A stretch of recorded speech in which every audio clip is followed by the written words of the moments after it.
Hello guys, welcome back to my YouTube channel yes chem study away of success. मैं हूं आपका educator Shivam Mishra. आपका स्वागत करते हैं आपके अपने YouTube channel yes chem study पे। और यहाँ पे लेके आए हैं आज हम लघु उत्तरीय प्रश्न। जी हाँ, बहुत इंपॉर्टेंट लघु उत्तरीय प्रश्न है जो कि बार बार आपके बोर्ड में रिपीट किए जाते हैं। वही बस जितना दे रहे हैं बस इतना ही पढ़ लीजिए, बाकी जो बचा है आपको विस्तृत उत्तरीय में आपको पढ़ा देंगे। तो जय प्रक्रम का हमने 3 वीडियो दे दिया। पहला क्या दिया, तो अगर पहला बात करेंगे तो पहला मैंने आपको बहुविकल्पी पढ़ाया और इन सभी वीडियो का लिंक डिस्क्रिप्शन के अंदर दिया है। साथ ही जो पीडीएफ है मैं अपने Telegram channel yes chem study पे सेंड कर दिया हूँ, जाके वहाँ से डाउनलोड कर लेना। और फिर मैंने अति लघुत्तरी दिया, अति लघुत्तरी, और वो भी सारे जितने भी आपके बोर्ड में यहाँ से आते हैं पूरा दे दिया। और अब हमारा क्या है, ये हमारा लघुत्तरी है, ये हमारा क्या है, लघुत्तरी है। तो 3 वीडियो आपको मिल गए। अब मैं आपके चैप्टर वाइज पूरा तैयार करा रहे हैं, तो सभी के लिंक डिस्क्रिप्शन के अंदर दिया। जाके पढ़े नहीं तो जाके पढ़ लीजिए, डिस्क्रिप्शन के अंदर आपको लिंक पूरा मिल जाएंगे, वहां से आप जाके क्लिक करके पूरा पढ़ सकते हैं। तो बहुविकल्पी मैंने करा दिया, लगभग 34 बहुविकल्पी कराए हैं जो कि जय प्रक्रम से बार बार रिपीट किए जाते हैं। फिर इसके बाद मैंने लगभग कि 17 ठो अति लघुत्तरी करवा दिया है। अब आज हमारा है लघुत्तरी, जो इंपॉर्टेंट है लघुत्तरी है, 4 अंकों वाला, 2 अंकों वाला करा दिया और 1 अंक वाला। फिर हमारा विस्तृत उत्तरी आएगा 7 अंकों का। तो लास्ट हमारा 7वां जो वीडियो आएगा उसमें आपको चौथा वाला खत्म हो जाएगा। फिर हम लोग नेक्स्ट चैप्टर इसका देखेंगे, ठीक है ना। और 30% कटौती के हिसाब से देख रहे हैं, जो कि बोर्ड में आपको पढ़ना है, बस वही 70% सिलेबस के हिसाब से। तो सबसे मजेदार प्रश्न है। और अगर इस प्रश्न की बात करें तो यह सन 2016 में प्रश्न आपका प्यारे बच्चों रिपीट किया गया है। प्रश्न क्या है, नामांकित चित्र की सहायता से दिखाइए कि प्रकाश संश्लेषण के लिए क्लोरोफिल क्यों आवश्यक है।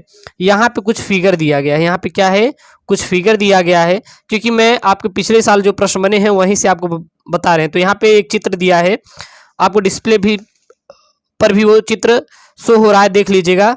नामांकित चित्र यहाँ पे शो हो रहा है, उसको देख लीजिए। नामांकित चित्र की सहायता से दिखाइए कि प्रकाश संश्लेषण के लिए क्लोरोफिल क्यों आवश्यक होता है। तो फिगर आपको डिस्प्ले हो ही रहा होगा। तो इसका उत्तर क्या देखेंगे, इस प्रयोग को करने के लिए कोलियस या अन्य कोई चित्तीदार पत्तियों का सर्वप्रथम हम लोग पौधा लेते हैं। जब हम लोग इस प्रयोग को करेंगे तो सर्वप्रथम क्या लेंगे, कोलियस या अन्य कोई चित्तीदार पत्तियों का हम लोग क्या ले लेंगे, सर्वप्रथम पौधा लेते हैं। जिस पत्तियों पर हरे रंग के धब्बे होते हैं उन्हीं के अंदर पर्णहरित होता है। और जिस पत्ती के अंदर हरे रंग के क्या होते हैं, धब्बे होते हैं, हमेशा और हमेशा उन्हीं के अंदर क्या स्थित होता है, पर्णहरित होता है। इसको हम लोग अंधकार में रख देते हैं, यानी कि अंधेरे में। और कितने घंटे के लिए, 24 घंटे के लिए इनके पत्ती को जाके कमरे में, किसी भी बंद कमरे में क्या करेंगे, रख देंगे और मंडलित कर लेते हैं। इसको क्या कर लेते हैं, मंडलित कर लेते हैं। मंडलित मतलब मुरझावा ले लेते हैं थोड़ा सा। और कुछ समय बाद सूर्य के प्रकाश में रखने से यदि पौधा एक पत्ती का मंडलित परीक्षण करेंगे तो केवल उन्हीं स्थानों पर मंड बना मिलेगा जिन स्थानों पर हरा रंग था, ठीक है। और क्लोरोफिल स्थानों पे मंड परीक्षण से पूर्व ही चिन्हित कर देते हैं कि वो कहाँ कहाँ है। और यह प्रयोग सिद्ध करता है कि क्लोरोफिल के बिना मंड बिल्कुल भी नहीं बन सकता, अर्थात प्रकाश संश्लेषण बिल्कुल भी नहीं होता है। क्योंकि जहां पर मंड बनता है वहीं पे पर्णहरित हमारा स्थित रहता है, और जहां पे पर्णहरित है वहीं पे क्या होता है, क्लोरोफिल स्थित रहता है। और बिना क्लोरोफिल का हमारा प्रकाश संश्लेषण बिल्कुल भी संभव नहीं है। तो यह जो प्रश्न है यह काफी महत्वपूर्ण है, आपके बोर्ड में आया हुआ प्रश्न है। अगला है यहाँ पे इंपॉर्टेंट है, it is very important for your exam. अगर इसकी बात करें तो यह आपके कई बार बोर्ड में आया हुआ है। सन 2012 में आया है, सन 2017 में आया है, सन 2018 में ये जो प्रश्न है ये रिपीट किया गया है। प्रश्न क्या है, मानव शरीर में पाए जाने वाली सबसे बड़ी ग्रंथि कौन है और उसके कार्य लिखिए। यानी मानव जो शरीर है, मनुष्य का जो शरीर है उसमें सबसे बड़ी ग्रंथि का नाम क्या है, सबसे हाईएस्ट ग्लैंड, जो ग्लैंड मतलब क्या होती है, ग्रंथि होती है। तो सबसे हाईएस्ट ग्लैंड क्या है उसका नाम लिखना है और उसके कार्य भी आपको लिखने हैं। यह अगर प्रश्न देखें तो काफी महत्वपूर्ण है। इसका जो पीडीएफ है प्यारे बच्चों, तो पीडीएफ आप मेरे Telegram channel yes chem study पे वहाँ पे आप पा सकते हैं। और यस केम स्टडी टेलीग्राम का चैनल का लिंक डिस्क्रिप्शन के अंदर गिवन कर दिया हूँ, दे दिया हूँ, तो जाके वहाँ से डाउनलोड कर लीजिएगा, ठीक है ना।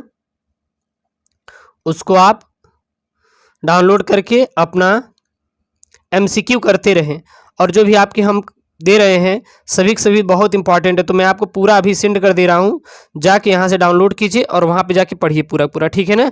तो जितने भी आपको देने पूरा रख लीजिए, और इसको जो फिगर की सहायता से जो फिगर इसमें इंपॉर्टेंट है उसको मैं आपको प्रोवाइड कर दूंगा।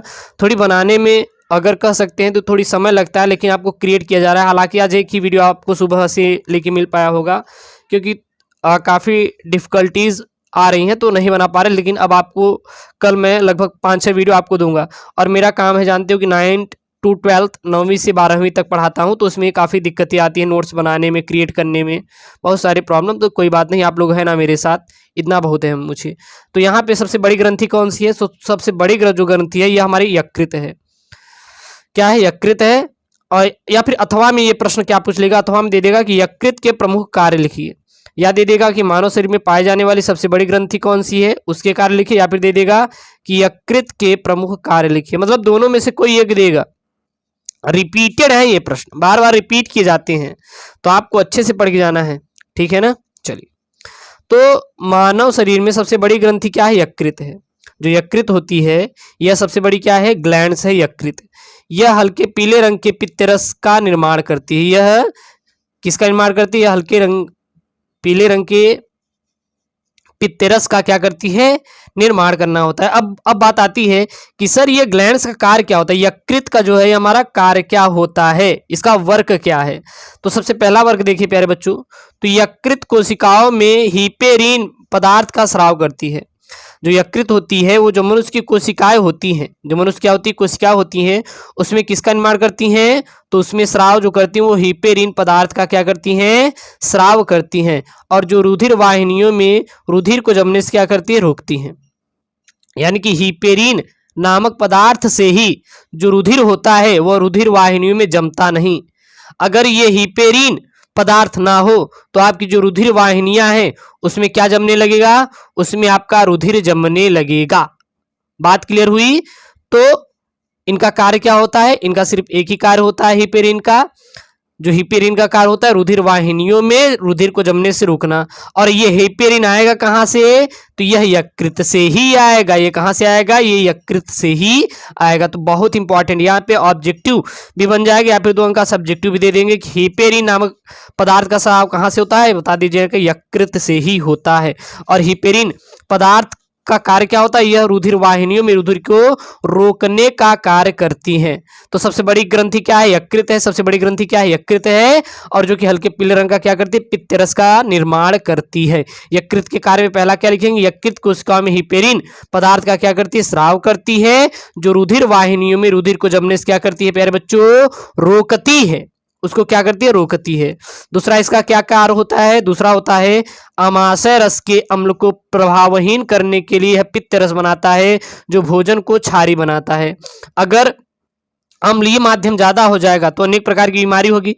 अम्लीय माध्यम के होने की वजह से आपके पेट में दर्द होता है। तो पेट दर्द तभी उत्पन्न होता है जब आपके जो पेट में वो क्या हो जाए? अम्लीयता हो जाए। क्या हो जाए? अम्लीयता हो जाए। तो अम्लीयता से भोजन को क्षारीयता कौन बनाता है? कहीं ना कहीं अमाशय रस से ही बनाता है। और अमाशय रस किससे निकलता है? यह हमारा यकृत के द्वारा ही तैयार होता है।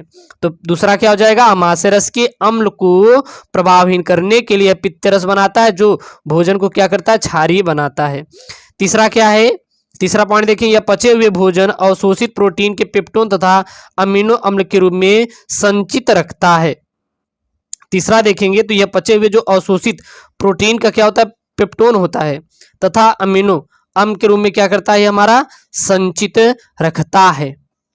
ओके, अब कहेंगे सर ये पेप्टोन और अमीनो अम्ल, तो इसको मैंने आपको अति लघु उत्तरीय प्रश्न, जो आपका अति लघु उत्तरीय प्रश्न कराया था, उसमें मैंने इसको पूरा का पूरा कवर करा दिया है, तो जाके वहां से पढ़ सकते हैं, ठीक है ना। चौथा है यहाँ पे, यकृत द्वारा निर्मित पित्तरस वसा का पायसीकरण करता है। जो यकृत द्वारा निर्मित पित्तरस होता है ये किसका? वसा का जो होता है उसको पायसीकरण करण करता है। पांचवा देखिए यकृत का कार्य, तो पांचवा जो यकृत का कार्य होता है वो होता है यकृत शरीर का भंडार गृह है। जो यकृत होता है शरीर का क्या होता है, भंडार गृह होता है। अर्थात जब पाचन के बाद रुधिर में आवश्यकता से अधिक ग्लूकोज पहुंचता है तो यह यकृत कोशिकाओं में लाइकोजन के रूप में संग्रहित कर लेता है। फिर उसको बाद में जब कमी पड़ती है तो ग्लूकोज, लाइकोजन से ग्लूकोज बना करके वो दे देती है। बात समझा ना। जैसे भंडार गृह का मतलब जानते हैं, भंडार गृह का मतलब ये होता है जो भोज्य पदार्थ होते हैं, आपको पता होगा जैसे आपका भोजन बनता है उसको नहीं कहीं ना कहीं गृह में तो रखा जाता है ना, जिसको कहते हैं भोजनालय। भोजनालय यानी कि ऐसा आलय यानी कि रहने का स्थान जहाँ पे भोजन उपलब्ध हो, और जहाँ पे भोजन रहता है बहुत सारे खाने के पदार्थ वहां पे रखे जाते हैं। ठीक है ना। तो इसी प्रकार जो यकृत होता है यह शरीर का भंडार गृह, भंडार गृह मतलब कि हर एक चीजों को वहां पे रखना, संचित करना। कम पड़ रहा है देना, ज्यादा पड़ रहा है उसको फिर रख लेना।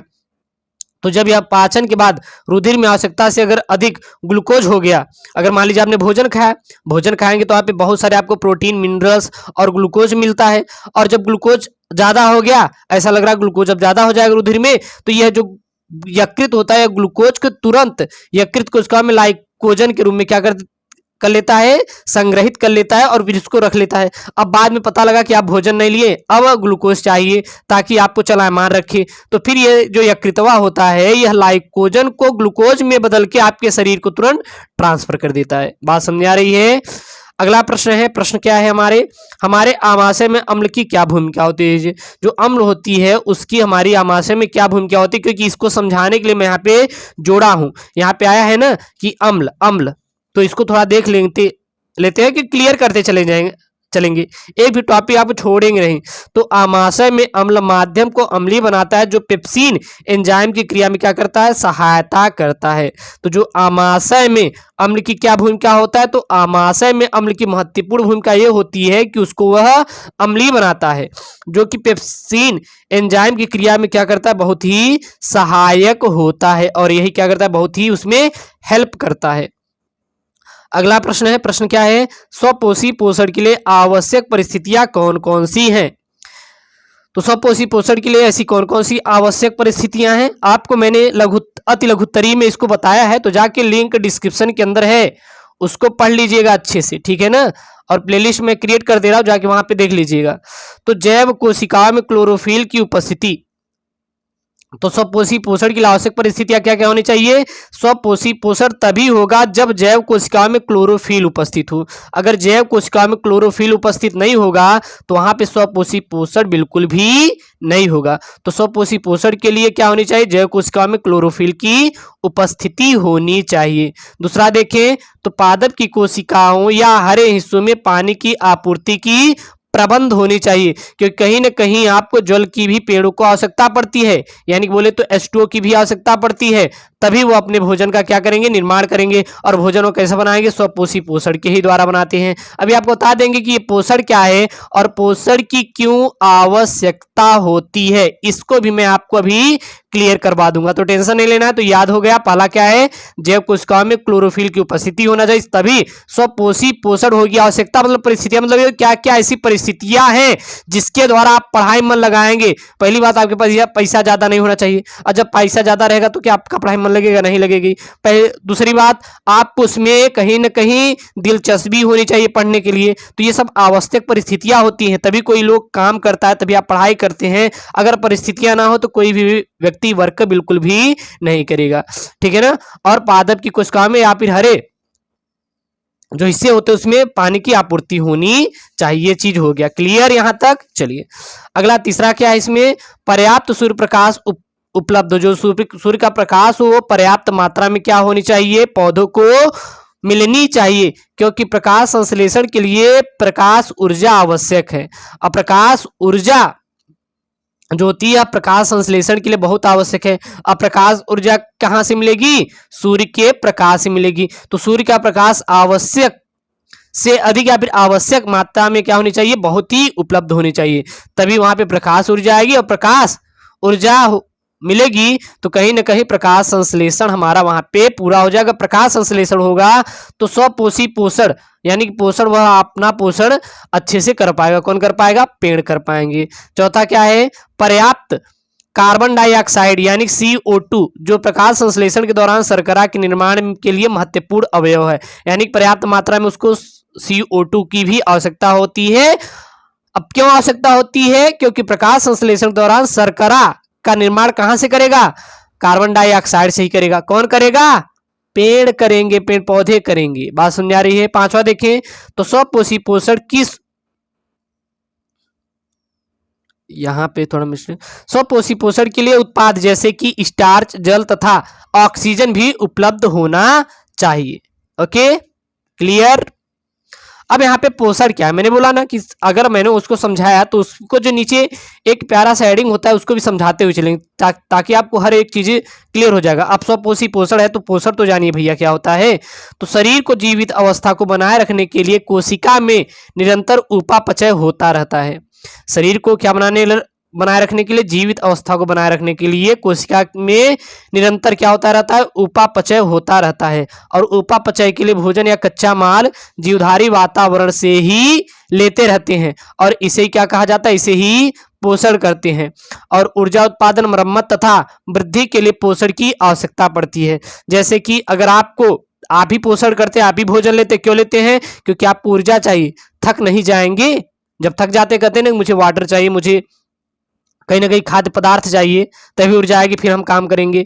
आपकी मरम्मत मतलब जो शरीर की टूट फूट है उसको सही करने, मान लिया आपको लग जाता है, चोट लग जाती है तो डॉक्टर कहते हैं भैया आप फल का सेवन कीजिए, दूध खाइए, मलाई खाइए, घी खाइए। तो इससे क्या रहेगा कि आपकी जो शरीर की जो टूट फूट है, जो लग गई है चोट, वो सही हो जाएगी जल्दी में। और वृद्धि के लिए, वृद्धि मतलब वो अपनी बॉडी में ग्रोथ के लिए भी पोषण की आवश्यकता पड़ती है। तो पोषण की आवश्यकता है तो सीधा बता देना है कि पोषण क्या है। तो शरीर को जीवित अवस्था बनाए रखने के लिए कोशिका में निरंतर उपापचय होता रहता है और उपापचय के लिए भोजन या फिर कच्चा माल जीवधारी वातावरण से लेते रहते हैं और इसे ही पोषण कहा जाता है। और पोषण की आवश्यकता आवश्यक है, ऊर्जा उत्पादन, मरम्मत तथा वृद्धि के लिए पोषण की आवश्यकता पड़ती है। अगला प्रश्न है धमनी क्या है? जो धमनी होती है यह क्या होती है? तो देखिए 4 पॉइंट लिखेंगे, 4 नंबर क्लियर होगा। ज्यादा छापना नहीं है, आराम से करना है, समझ के करना है, कोई इसमें ज्यादा आपको प्रॉब्लम क्रिएट नहीं होगी। ये जो प्रॉमिस है ये आपसे एसकेएम स्टडी प्रॉमिस करता है, आपसे एसकेएम स्टडी प्रॉमिस करता है कि आपकी बोर्ड एग्जाम की तैयारी सबसे बेहतरीन तरीके से करवाएंगे। आपको पता होगा कि आपका चाहे फिजिक्स हो, चाहे बायोलॉजी हो, चाहे केमिस्ट्री हो, चाहे हिंदी हो, चाहे इंग्लिश हो, चाहे एसएसटी हो, हर एक सब्जेक्ट 9th का मैं आपको पढ़ा रहा हूं और विथ पीडीएफ भी आपको दे रहे हैं। पीडीएफ आपको टेलीग्राम पे मिल जाएगा फ्री में, फ्री ऑफ कॉस्ट, कोई दिक्कत नहीं है, जाके वहां पे पूरा डाउनलोड कीजिए। उत्तर क्या लिखेंगे? रुधिर को हृदय से दूर विभिन्न अंगों तथा ऊतकों में ले जाना धमनी का कार्य होता है। धमनी का क्या कार्य होता है? तो धमनी का कार्य सिर्फ एक ही होता है, जो रुधिर होता है उसको हृदय से दूर विभिन्न अंगों में ले जाना। किसका कार्य होता है? हृदय, धमनी का कार्य होता है तथा ऊतकों में ले जाना, यानी कि रुधिर को हृदय से दूर विभिन्न अंगों तथा ऊतकों में ले जाना धमनी का कार्य होता है। दूसरा, इनकी दीवार जो होती है मोटी होती है, जो भित्तियां होती हैं इनकी क्या होती हैं? मोटी और पेशी होती हैं तथा अधिक लचीली होती है। बहुत क्या होती है? लचीली होती है, सॉफ्ट होती हैं और ये कभी ना चिपकने वाली। अब ये नहीं कि ये सॉफ्ट है तो ये चिपक जाएंगे आपस में, तो ये कभी नहीं होता, ये कभी चिपकती उपकती नहीं। तीसरा देखिए पॉइंट में, तो इनमें कपाट नहीं होते, इनमें जो चैम्बर होते हैं, धमनी में चैम्बर बिल्कुल भी नहीं पाया जाता, अर्थात इसमें कपाट नहीं होते हैं। चौथा पॉइंट क्या है? इनमें रक्त दाब अधिक दाब झटके के साथ तेजी गति से बहता है और जो रक्त होता है वो अधिक रक्तदाब, जो इसमें रक्तदाब होता है बहुत क्या होता है? अधिक होता है, साथ ही झटके के साथ तेजी गति से इसमें बहता है। अब बात आती है सीरा क्या है? क्या है सीरा? क्या है? It is very important for you, क्योंकि मान लीजिए अब दे दिया यहाँ पे कि सीरा और धमनी में अंतर लिखिए, तो सीरा धमनी में अंतर दिया, चाहे धमनी क्या है, सीरा क्या है, या फिर सीरा की परिभाषा क्या है, तो दोनों क्लियर हो गए। इसमें दे देगा कि धमनी क्या है, सीरा में अंतर लिखिए, तो अलग अलग करके दोनों पार्ट में लिख लीजिएगा ऐसे बना के, इधर धमनी लिख देंगे और इधर क्या लिख देंगे? इधर सीरा लिख देंगे, बस क्लियर, काम खत्म। तो अब बात आती है सीरा क्या है। तो पहला देखिए, तो विभिन्न ऊतकों व अंगों से रक्त हृदय में ले आती है। इसका क्या कार्य होता है? इसका सिर्फ यही कार्य होता है कि ऊतकों व अंगों से रक्त को हृदय में ले आती है, लेकिन वो क्या होता है? वो हृदय से रक्त को विभिन्न अंगों में भेजता है, धमनी, और इसका ले आना उसका ले जाना। इनकी दीवारें पतली, कम पेशी और ना के बराबर लचीली होती है तथा यह चिपकने वाली होती है। जस्ट अपोजिट, उसकी बहुत पतली थी और उसकी पेशी भी थी और बहुत लचीली थी तथा वो न चिपकने वाली होती, लेकिन यह पतली भी होती है, कम पेशी भी होती है, ना के बराबर लचीली होती है, लचीली नहीं होती और इसे चिपकने वाली होती है। चौथा देखिए, तीसरा देखिए, तो इनमें कपाट होते हैं। इसमें क्या पाया जाता है? इसमें चैम्बर पाए जाते हैं। इसमें क्या पाए जाते हैं? चैम्बर। और मनुष्य के हृदय में कितने चैम्बर पाए जाते हैं? 4 चैम्बर पाए जाते हैं। कौन कौन से? दायां लिखिए और बायां लिखिए, लिख लिए। इसमें निलय, निलय, निलय और अलिंद लगा दीजिए। क्या लगा दीजिए? अलिंद लगा दीजिए। यहां पर भी निलय, निलय और क्या लगा देंगे? अलिंद लगा देंगे। क्या लगा देंगे? अलिंद। तो दायां निलय, दायां अलिंद, बायां निलय और बायां अलिंद। तो कितने चैम्बर? 4 चैम्बर। हृदय में बात कर रहे हैं, तो सिरा है। और इनमें रक्तदाब कम दबाव के साथ धीमी गति से बहता है, लेकिन उसमें अधिक दाब के साथ तेजी गति से बहता है। अब बात आती है श्वसन क्या है, यह श्वसन क्या होता है। तो श्वसन एक ऐसी क्रिया है जिसमें कोशिका के अंदर कार्बनिक यौगिकों प्रायः ग्लूकोज का ऑक्सीकरण होता है और इस क्रिया में कार्बन डाइऑक्साइड तथा ऊर्जा उत्पन्न होती है।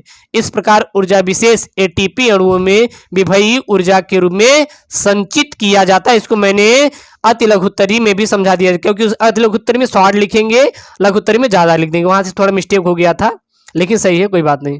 अगला प्रोटीन को परिभाषित कीजिए। तो प्रोटीन की रचना जटिल होती है तथा यह जीवित भार का 14% क्या होता है? भाग बनाती है। जो जीवित शरीर का कितने प्रतिशत भाग बनाती है? तो 14% भाग केवल प्रोटीन का ही बनता है। यह सामान्यतः कार्बन, हाइड्रोजन, ऑक्सीजन तथा नाइट्रोजन के संयोग से मिलकर बनती है। किससे बनती है? कार्बन, हाइड्रोजन, ऑक्सीजन तथा नाइट्रोजन के संयोग से प्रोटीन का निर्माण होता है। इसके अतिरिक्त यह गंधक, फास्फोरस, आयोडीन एवं लोहा आदि में भी आंशिक रूप से क्या होती है? इसकी उपस्थिति होती है। तो यह है जैव प्रक्रम, क्लास 10th बायोलॉजी का इंपॉर्टेंट क्वेश्चन साइंस का, जो कि हमारा लघु उत्तरीय प्रश्न है। 4 अंक के पूरे हैं इसमें, और इसको कवर करते हैं तो कितने प्रश्न हुए टोटल? इसमें लगभग 12 प्रश्न बताए गए हैं। तो 12 चौक 48 आपके प्रश्न ऐसे ही क्लियर हो गए, ठीक है ना। तो आपको कोई भी दिक्कत आ रही हो तो आप कमेंट कीजिए, चैनल को सब्सक्राइब करिए, शेयर कीजिए। इसका PDF टेलीग्राम पे मैं भेज दे रहा हूं, जाके वहां पे डाउनलोड कीजिए। ओके दोस्तों, थैंक यू, जय हिंद।